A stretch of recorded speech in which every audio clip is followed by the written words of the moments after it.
तमामु ज़बरदस्त ॻाल्हि आहे कि वॾे माण्हुनि जे लाइ उहो ई प्रिंट मीडिया और वो मतिलबु ॾिसंदा आहिनि कि कुझु मिले असांखे त असां कुझु हलायूं था। अल्हम्दुलिल्लाह इहो त क़बूल कयूं कि असां कुझु वॾाई आहे असां में, हिकिड़ी ॻाल्हि। सेकेंड ॻाल्हि जेकी आहे खिलण वारी ॻाल्हि आहे कि 2 अरब रुपया कहिड़ा आया, कॾहिं आया, काथों आया, पहिरीं ॻाल्हि इहा ॾिसणी पवंदी।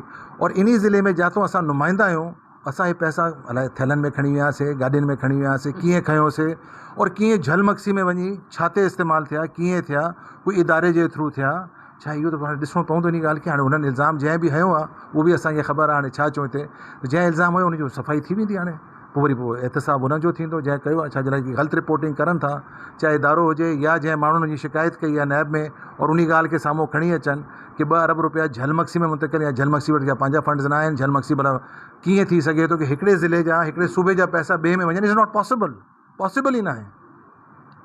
तो इंशाअल्लाह ताला इहो ख़बर पवंदी सभिनि खे। अल्हम्दुलिल्लाह सुरख़रू थींदासीं इन में बि।